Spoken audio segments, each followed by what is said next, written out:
কলকাতা বিশ্ববিদ্যালয় BA six সেমিস্টারের সকল ছাত্রছাত্রী, তোমাদের যাদের এডুকেশান সাবজেক্টটি পাস কোর্সে রয়েছে, অর্থাৎ এডুকেশান ডিএসই B2 পেপারটি তোমাদের যাদের রয়েছে, তোমাদের জন্য আজকের এই ভিডিওটি মোস্ট ইম্পর্টেন্ট হতে চলেছে। কারণ আজকের এই ভিডিওটিতে তোমাদের জন্য তোমাদের প্রিভিয়াস ইয়ারে আসা 2021 এবং 2024 সালের সম্পূর্ণ এসকিউ কোশ্চেনের সমাধান নিয়ে আলোচনা করব তোমাদের এই পেপারটির ওপর থেকে। পূর্বের ভিডিওতে আমি তোমাদের 2022 এবং 2023 সালের সম্পূর্ণ এসকিউ কোশ্চেনের সমাধান নিয়ে আলোচনা করেছি। তোমরা যারা এখনও পর্যন্ত সেই ভিডিওগুলি দেখোনি, অবশ্যই এই চ্যানেলে ভিজিট করে সেই ভিডিওগুলি খুব সহজে দেখে নিতে পারো। এবং কোশ্চেনের অ্যান্সারে যাওয়ার আগে তোমাদের যে বিষয় বলার ছিল, তোমাদের এই সাবজেক্টের ওপর থেকে সম্পূর্ণ স্টাডি ম্যাটেরিয়াল অর্থাৎ PDF নোটস রেডি রয়েছে।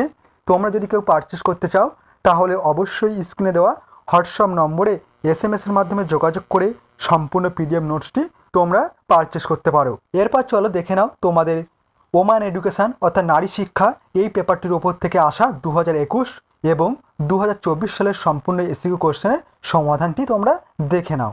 দেখো 2021 সালের প্রশ্নপত্রের সমাধানটি দেখো। প্রথম কোশ্চেন ছিল বৈদিক যুগের 4 জন বিদুষী নারীর নাম লেখো। উত্তর, বৈদিক যুগের 4 জন বিদুষী নারীর নাম হলো লোপামুদ্রা, গার্গী, বাচস্পতি, মৈত্রী, অনসূয়া। এরপর দেখো 2 নম্বর কোশ্চেন, জেনানা বিদ্যালয় কি? উত্তর, জেনানা বিদ্যালয় মূলত একটি ঐতিহাসিক প্রেক্ষাপট যেখানে মেয়েদের জন্য বিশেষভাবে শিক্ষা প্রদানের ব্যবস্থা করা হতো। জেনানা শব্দটি জেনানা মিশন নামে পরিচিত, একটি সামাজিক ও ধর্মীয় কাজের সাথে সম্পর্কিত যা ব্রিটিশ ভারতের খ্রিস্টান মিশনারি কর্তৃক শুরু করা হয়েছিল। এরপর 3 নম্বর কোশ্চেন, উইলিয়াম কেরি কবে কোথায় মহিলা বিদ্যালয় স্থাপন করেন? উত্তর, উইলিয়াম কেরি 1819 সালে শ্রীরামপুরে একটি বালিকা বিদ্যালয় স্থাপন করেন। এটি স্ত্রী শিক্ষার প্রসারে তার একটি গুরুত্বপূর্ণ পদক্ষেপ ছিল। 4 নম্বর কোশ্চেন, হিন্দু বালিকা বিদ্যালয় ক্যালকাটা ফিমেল স্কুল কে কবে প্রতিষ্ঠা করেন? উত্তর, হিন্দু বালিকা বিদ্যালয় যা পরে বেথুন স্কুল নামে পরিচিত হয় 1849 সালের 7ই মে জন এলিয়ট ডিঙ্ক ওয়াটার বেথুনের উদ্যোগে কলকাতায় প্রতিষ্ঠিত হয়। রাজা দক্ষিণারঞ্জন মুখোপাধ্যায় এই বিদ্যালয়ের জন্য জমিদান করেছিলেন। এরপর নেক্সট 5 নম্বর কোশ্চেন, SNDT কে কোথায় প্রতিষ্ঠা করেন? উত্তর, SNDT উইমেন্স ইউনিভার্সিটি মহারাষ্ট্রের পুনেতে প্রতিষ্ঠা করেন মহর্ষি ধন্ত কেশব কার্ভে। 1916 সালের 5ই জুলাই এই বিশ্ববিদ্যালয়টি স্থাপিত হয়েছিল। এরপর 6 নম্বর কোশ্চেন, নারী শিক্ষা ভাণ্ডার কি? উত্তর, নারী শিক্ষা ভাণ্ডার হলো নারীদের শিক্ষা বিস্তারের জন্য প্রতিষ্ঠিত একটি তহবিল বা অর্থ ভাণ্ডার। ঈশ্বরচন্দ্র বিদ্যাসাগর এই ভাণ্ডারটি স্থাপন করেন যাতে নারীদের শিক্ষার জন্য প্রয়োজনীয় আর্থিক সাহায্য দেওয়া যায়। 7 নম্বর কোশ্চেন, নারী ক্ষমতায়ন বলতে কী বোঝো? উত্তর, নারীর ক্ষমতায়ন কথাটির আক্ষরিক অর্থ হলো নারীদের বা মেয়েদেরকে উপযুক্ত শিক্ষার মাধ্যমে সমাজের সব রকম দায় দায়িত্ব বা সমাজ গঠনের উপযুক্ত করে গড়ে তোলা। এরপর 8 নম্বর কোশ্চেন, নারী ক্ষমতায়নের পথে 2টি প্রতিবন্ধকতা উল্লেখ করো। 1 নম্বর, পুরুষতান্ত্রিক মানসিকতা ও সামাজিক রীতিনীতি। সমাজের গভীরে প্রথিত পুরুষতান্ত্রিক ধ্যান ধারণা এবং লিঙ্গভিত্তিক গতানুগতিক রীতিনীতি নারী পুরুষের সমানাধিকার প্রতিষ্ঠার পথে একটি বড় বাধা। 2, অর্থনৈতিক বৈষম্য ও সীমিত সুযোগ। অনেক ক্ষেত্রে নারীরা অর্থনৈতিকভাবে পুরুষের উপর নির্ভরশীল হয়ে থাকেন। শিক্ষা ও প্রশিক্ষণের অভাব, কাজের বাজারের কম সুযোগ এবং মজুরি বৈষম্যের কারণে নারীরা পিছিয়ে পড়েন। অর্থনৈতিক স্বাধীনতা না থাকলে নারীর পক্ষে নিজেদের অধিকার প্রতিষ্ঠা করা এবং ক্ষমতায়িত হওয়া খুবই কঠিন হয়ে পড়ে। এরপর দেখো 9 নম্বর কোশ্চেন, নারী শিক্ষা সম্বন্ধে কঠারি কমিশনের যে কোনো 2টি সুপারিশ লেখো। উত্তর, 1 নম্বর, লিঙ্গ বৈষম্য দূরীকরণ।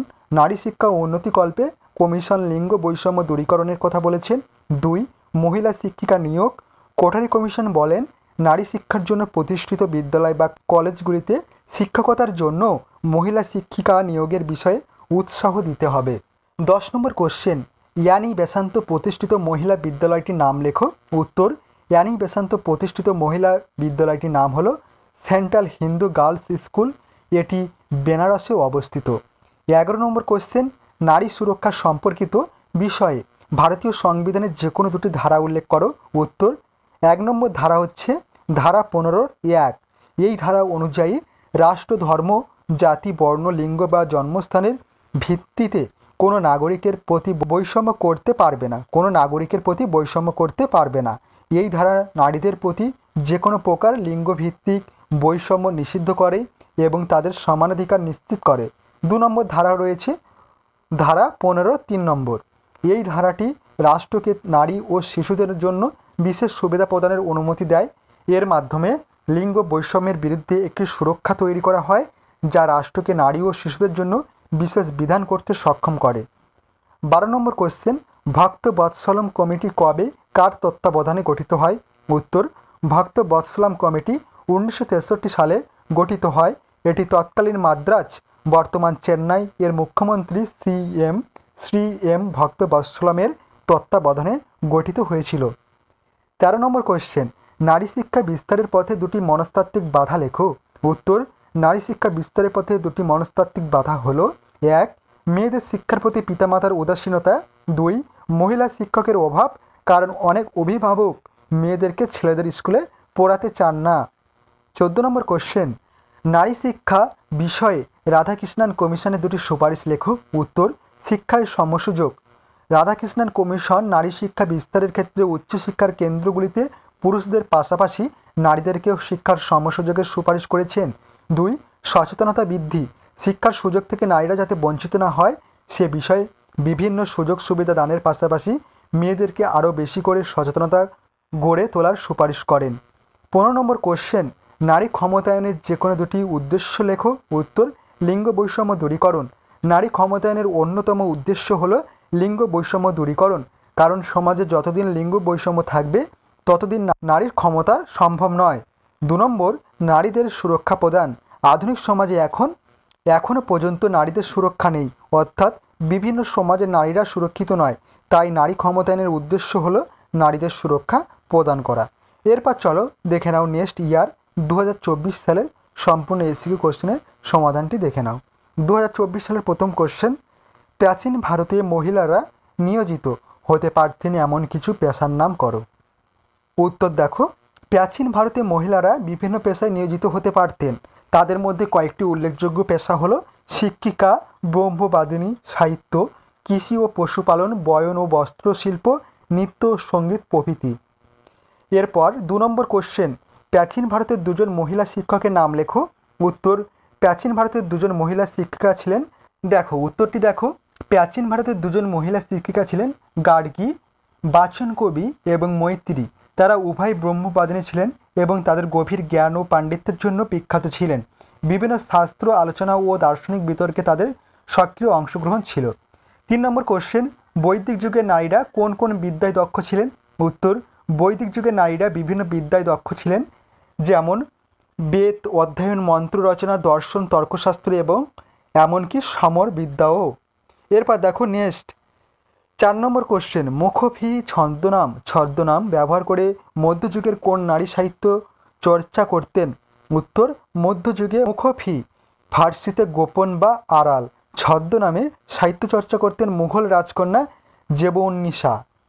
এরপর দেখো 5 নম্বর কোশ্চেন, জানানা স্কুল প্রতিষ্ঠার কারণ কি ছিল? উত্তর, জানানা শব্দটি মূলত ভারতীয় মুসলিম পরিবারের ব্যবহৃত একটি শব্দ, যা পরিবারের মহিলাদের জন্য সংরক্ষিত একটি স্থান বা ঘরকে বোঝায়। জানানা স্কুল বা শিক্ষা প্রতিষ্ঠান প্রতিষ্ঠার মূল কারণগুলি ছিল মূলত ব্রিটিশ ভারতে নারীদের খ্রিস্টান ধর্মে ধর্মান্তরিত করার লক্ষ্যে কাজ করা, তাদের শিক্ষা দেওয়া এবং তাদের সামাজিক অবস্থার উন্নতি করা। 6 নম্বর কোশ্চেন, থেরিগাঁথা সংকলন বলতে কী বোঝো? উত্তর, থেরিগাঁথা হলো প্রবীণা ভিক্ষুণীদের রচিত পদ্যের একটি সংগ্রহ, যা বৌদ্ধ ধর্মগ্রন্থের অন্তর্ভুক্ত। পালি ভাষায় থেরি শব্দের অর্থ প্রবীণী ভিক্ষুণী এবং গাঁথা শব্দের অর্থ হলো শ্লোক বা গান। তাই থেরিগাঁথা হলো প্রবীণা ভিক্ষুণীদের রচিত শ্লোক বা গানের সংকলন। এরপর 7 নম্বর কোশ্চেন, ব্রিটিশ যুগে মহিলাদের জন্য চিকিৎসা শিক্ষার সহায়তায় গঠিত তহবিলের নাম করো। উত্তর, ব্রিটিশ যুগে মহিলাদের জন্য চিকিৎসা শিক্ষার সহায়তায় গঠিত তহবিলটির নাম ছিল কাউন্টেন্স অফ ডাফরিন ফান্ড। 1855 সালে ভারতের ভাইসরয় লর্ড ডাফরিনের স্ত্রী লেডি ডাফরিন এই তহবিলটি গঠন করেন। এরপর 8 নম্বর কোশ্চেন, আলেকজান্ডার ডাফ প্রতিষ্ঠিত দুটি মহিলা শিক্ষা প্রতিষ্ঠানের নাম লেখো। উত্তর, আলেকজান্ডার ডাফ প্রতিষ্ঠিত দুটি মহিলা শিক্ষা প্রতিষ্ঠানের নাম হলো জেনারেল অ্যাসেম্বলির ইনস্টিটিউশন এবং ফ্রি চার্চ ইনস্টিটিউশন। 9 নম্বর কোশ্চেন, এসএনডিটি এর পুরো নাম কি? এটি কবে প্রতিষ্ঠিত হয়? উত্তর, এসএনডিটি এর পুরো নাম হলো শ্রীমতী নাথিবাই দামোদর ঠাকুরেসি মহিলা বিশ্ববিদ্যালয়। এটি 1916 সালে প্রতিষ্ঠিত হয়। এরপর 10 নম্বর কোশ্চেন, সর্বশিক্ষা মিশন এসএসএস কোন সালে কেন গৃহীত হয়? উত্তর, সর্বশিক্ষা মিশন 2001 সালে গৃহীত হয়, যা ভারত সরকার একটি ফ্ল্যাগশিপ প্রোগ্রাম। এর লক্ষ্য ছিল 6 থেকে 14 বছর বয়সী সকল শিশুদের জন্য বিনামূল্যে ও বাধ্যতামূলক প্রাথমিক শিক্ষা নিশ্চিত করা। এরপর 11 নম্বর কোশ্চেন, নারী শিক্ষা সংক্রান্ত মুদলিয়ার কমিশনের যে কোনো দুটি সুপারিশ উল্লেখ করো। উত্তর, 1 পাঠ্যক্রম সংক্রান্ত সুপারিশ।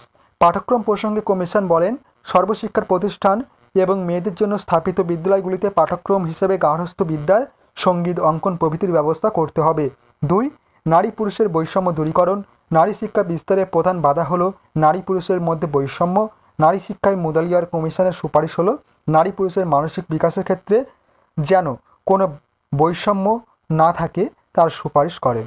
এরপর 12 নম্বর কোশ্চেন, নারী শিক্ষা উন্নয়নে ইসিসিই এর ভূমিকা কী? উত্তর, নারী শিক্ষা উন্নয়নে প্রারম্ভিক শৈশব যত্ন ও শিক্ষা ইসিসিই এর ভূমিকা খুবই গুরুত্বপূর্ণ। ইসিসিই হলো জন্ম থেকে 8 বছর বয়স পর্যন্ত শিশুদের জন্য একটি যত্ন ও শিক্ষা প্রোগ্রাম, যা শিশুদের মানসিক, সামাজিক ও জ্ঞানীয় বিকাশে সহায়তা করে। এটি মেয়েদের শিক্ষার প্রসার ঘটাতে এবং তাদের সামগ্রিক উন্নয়নে গুরুত্বপূর্ণ ভূমিকা পালন করে। এরপর 13 নম্বর কোশ্চেন, পিওএ 1992 এর নারী শিক্ষা সম্পর্কিত দুটি সুপারিশ লেখো। উত্তর, 1 নম্বর সুপারিশ, নারী ক্ষমতায়নের জন্য শিক্ষা। এই নীতিতে শিক্ষা ব্যবস্থাকে নারীর ক্ষমতায়নের একটি গুরুত্বপূর্ণ মাধ্যম হিসেবে চিহ্নিত করা হয়েছে।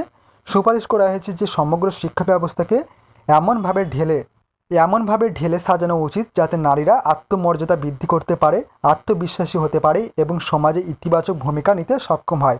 2 বৃত্তিমূলক, কারিগরি ও পেশাগত শিক্ষায় নারীর অংশগ্রহণ বৃদ্ধি। পিওএ 1992-তে নারীর বৃত্তিমূলক, কারিগরি এবং পেশাগত শিক্ষার সকল স্তরে অংশগ্রহণের উপর বিশেষ জোর দেওয়া হয়েছে। এরপর 14 নম্বর কোশ্চেন, হংসরাজ মেহতা কমিটির দুটি উদ্দেশ্য লেখো। উত্তর, হংসরাজ মেহতা কমিটির দুটি উদ্দেশ্য হলো 1 নারীদের ব্যক্তিগত সামাজিক চাহিদা পূরণ করা, অর্থাৎ শিক্ষা থেকে বঞ্চিত নারীদেরকে শিক্ষার মাধ্যমে ব্যক্তিগত সামাজিক চাহিদা পূরণ করা। 2 নারীদের জন্য প্রযুক্তিবিদ্যা বা বৃত্তি শিক্ষার মাধ্যমে স্বয়ংসম্পূর্ণ করে গড়ে তোলা। এরপর সর্বশেষ কোশ্চেন 15 নম্বর, ভারতে নারী শিক্ষার দুটি সামাজিক সীমাবদ্ধতা উল্লেখ করো। উত্তর দেখো, ভারতে নারী শিক্ষার দুটি সামাজিক সীমাবদ্ধতা হলো 1 পিতৃতন্ত্র বা পুরুষতান্ত্রিক সমাজের আধিপত্য। 2 অন্ধবিশ্বাস, কুসংস্কারযুক্ত মানসিকতা ও বাল্যবিবাহ। এই ছিল তোমাদের সম্পূর্ণ প্রিভিয়াস ইয়ার এসিকিউ কোশ্চেনের সম্পূর্ণ সমাধান।